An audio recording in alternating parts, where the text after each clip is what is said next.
احبتي في الله، السلام عليكم ورحمه الله تعالى وبركاته. وبعد، دائما الناس تسال، يقول لك يا عم الشيخ مش ربنا سلسل الشياطين في رمضان؟ ايوه يا عم، هكذا قال صلى الله عليه وسلم: سلسله الشياطين، صفدت الشياطين، غلقت ابواب النيران، فتحت ابواب الجنه.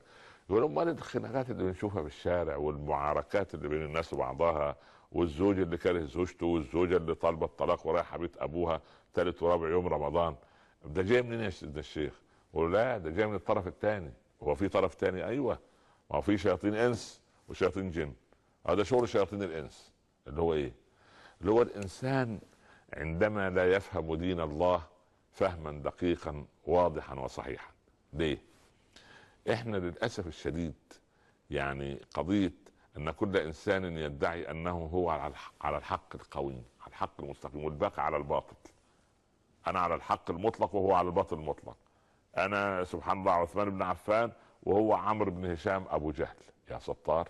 فانا ارى انه فعلا يعني قضيه ان السائل الذي يسال ما هذه الخلافات والصراعات التي بيننا في رمضان، نقول ان شياطين الانس لم يتسلسلوا، بالعكس، هم ما سلسلوش ولا غيره، وانما عملوا اشياء اخرى قريبه من هذه السلاسل سبحان الله. فهم لم يسلسلوا وانما اطلقوا، واصبح سبحان الله بعضهم يعني يستطيع ان الله ده في اماكن يقول لك وهو عاملين لكم كمان سحور راقص. والله كمان عندكم كمان سحور راقص؟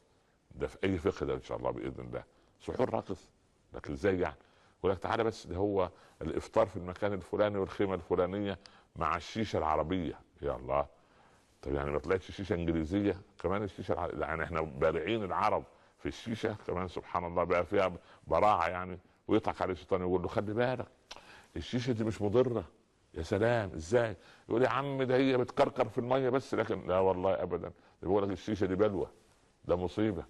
اسالوا العلماء، وانت احنا اسالوا علماء البيئه، علماء الصحه، علماء الامراض الصدريه، علماء اطباء الحساسيه، واسالوا سبحان الله العظيم علماء السموم، ولهم ايه اللي يعني سبحان الله.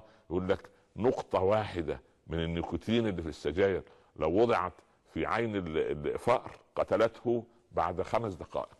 يا اخي امال فين رمضان؟ فين روح رمضان؟ سبحان الله. يعني انا عايز يعني رمضان يظهر فينا في اخلاقنا.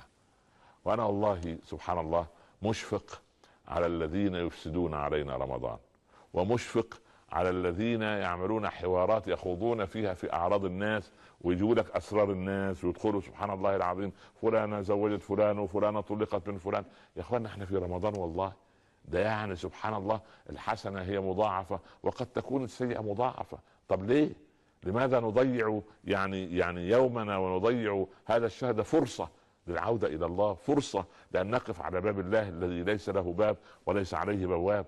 رمضان ده شهر الرحمه، شهر المغفره، شهر سبحان الله العظيم يعني تتنزل فيه رحمات الله حتى مطلع الفجر. احنا عايزين نستغل رمضان في ان تؤوب مصر والعرب والمسلمون مرة أخرى إلى حقائق دينهم، ونستفيد من هذه العبادات الموسمية التي ربما من يضمن أن يأتي رمضان علينا مرة أخرى.